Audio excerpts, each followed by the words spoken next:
Assalamualaikum warahmatullahi wabarakatuh. Saudara-saudaraku yang dirahmati Allah, selamat datang di video ini. Hari ini kita akan membahas sebuah tema yang sangat krusial dalam kehidupan setiap muslim, yaitu wajibun nahwa rasul, atau kewajiban kita terhadap Rasulullah.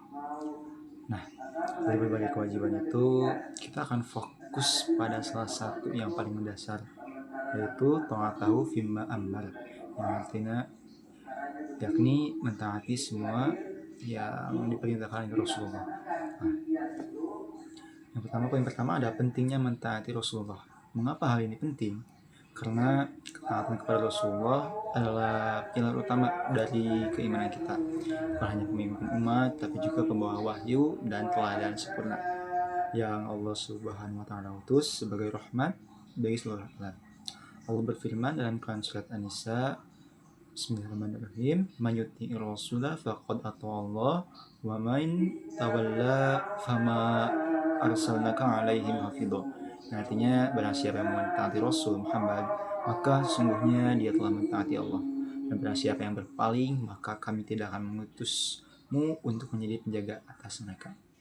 Maknanya jelas, ketaatan kepada Rasul itu sama dengan ketaatan kepada Allah. Maka menolak perintah Nabi bukan hanya menolak beliau sebagai manusia, tapi juga menolak perintah Tuhan. Nah, ketaatan ini juga merupakan bentuk cinta sejati.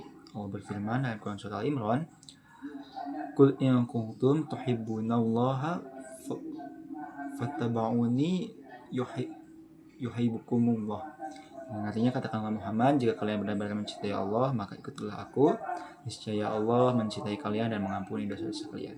Nah, poin kedua ada juga ketaatan kepada Rasulullah sebagai sumber petunjuk. Rasulullah SAW bukan hanya penyampai wahyu, tetapi juga sebagai penjelasnya. Banyak hal dalam Islam yang tidak dijelaskan secara rinci di Al-Qurannya, melainkan dijabarkan itu oleh Nabi melalui sunnah yang diinikan menjadi hadis. Nah, salah satunya adalah sholat.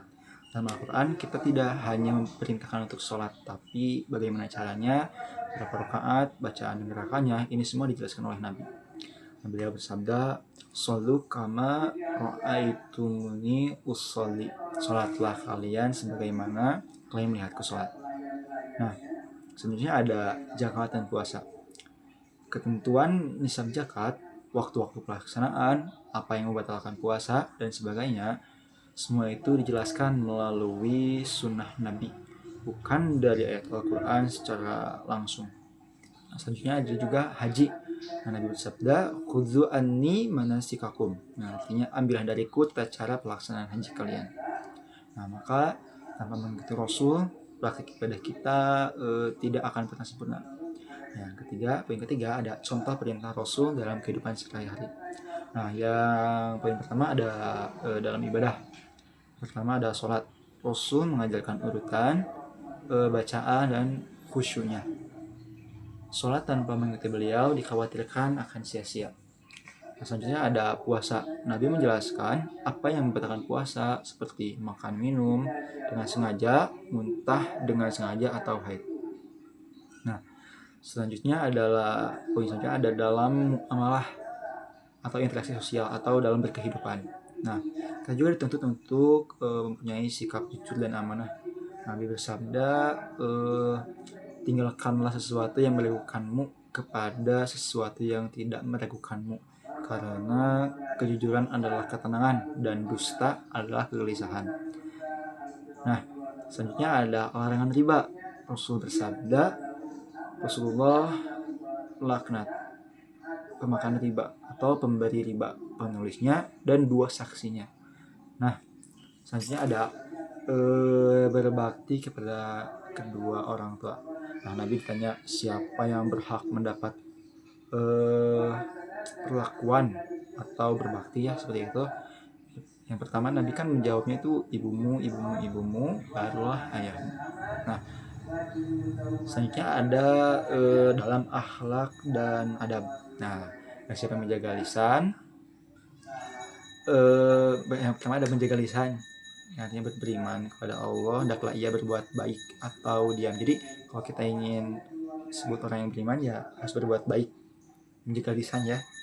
Jadi jangan apa, kalau kita nggak bisa berbicara baik ya lebih baik kita untuk diam. Nah, terus ada akibat tidak mentaati Rasulullah. Nah, Allah memberikan peringatan keras bagi siapa saja yang enggan atau menolak perintah. Seperti dalam surat An-Nur ayat 63, maka hendaklah orang-orang yang menyalahi perintah Rasul takut akan ditimpa cobaan atau ditimpa azab yang pedih. Nah, ada 3 akibat besar yang tidak taat itu adalah cobaan dan azab dari Allah, terus ada tersesat dari jalan yang lurus, tidak merasakan manisnya iman. Ya, 3 itu. Nabi bersabda, 3 perkara yang jika ada pada seseorang, ia akan merasakan manisnya iman. Itu mencintai Allah dan Rasulnya lebih dari segalanya. Nah, ini adalah hadis dari Bukhari dan Muslim kalau tidak salah. Nah, selanjutnya mari kita berdoa. Saudara-saudaraku, ketaatan kepada Rasulullah bukanlah beban, melainkan kehormatan. Ia adalah bentuk kesempurnaan iman dan tanda cinta yang sejati. Jadikan sunnah Rasul sebagai pedoman hidup. Bacalah sirah beliau, pahami hadis-hadis beliau, dan berjuanglah untuk mengamalkan setiap perintahnya dalam ibadah, akhlak, muamalah, dan juga muamalah. Semoga dengan kata-kata itu kita diberikan syafaat beliau, dikumpulkan bersama beliau di surganya Allah Subhanahu wa taala. Sekian video dari saya. Wassalamualaikum warahmatullahi wabarakatuh.